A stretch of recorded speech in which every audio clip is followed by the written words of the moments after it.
lifestyle of drug use and partying, but it all started with a radio show rant last Thursday that prompted CBS to cancel the rest of the season of his hit sitcom.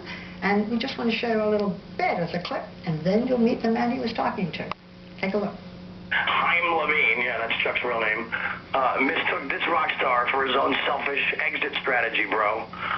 Check it, Alex. I embarrassed him in front of his children and the world by healing at a pace that his unevolved mind cannot process. Okay, last I checked, Haim, I've spent, I think, close to the last decade, I don't know, effortlessly and magically converting your tin cans into pure gold. Well, joining now is the radio show host and close friend of Charlie Sheen, the man he was talking to, Alex Jones. Welcome. Thanks for having me. If I could just say one thing, I've known Charlie for about 6.5 years. He's never drunk alcohol, used drugs in front of me. He's been completely clean for almost a decade until about 7 months ago. Now he's come off the drugs and the alcohol, which is almost like, you know, being off your meds. It has the same effect. So he's supercharged, he's angry, he's focused.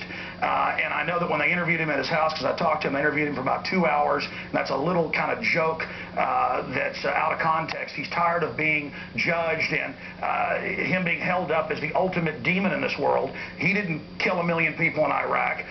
He wasn't involved with the takedown of Building 7 here in New York. And he thinks there's bigger devils out there than himself. And Chuck Lorre's put out a whole bunch of these cue cards while having management tell him a month ago, if you speak out against 4 episodes being cut, we're going to fire you. Then he starts putting out all of these, Chuck Lorre, he starts putting out vanity cards, not just on 2.5 Men, but on other shows saying Charlie Sheen is dead inside and soulless. You didn't show the worst one there, and so Charlie's told, we're tying your hands, now we're going to beat you up for whatever contract. Let me ask you, so the question that I have is, so you're saying Chuck Lorre started this? With the vanity card. With the vanity. And up front had management, according to Charlie, and I've been there when he's on the phone with his management or his manager comes over. You're talking too fast for me, baby. Slow down. Well, I know we don't have a lot of time. I'm giving it on record. Right. They told him, before he said a word, they said, we're doing this, and if you criticize it, you're going to be fired. And he said, why are you telling me this?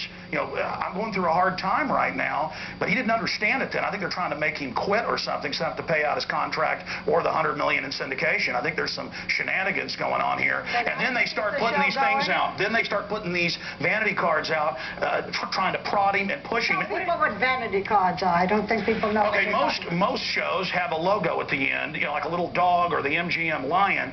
Chuck Lorre has these big write-ups at the end of his show. And imagine at the end of the show with Charlie Sheen and other CBS shows. This is on air. This is on air, saying this man is so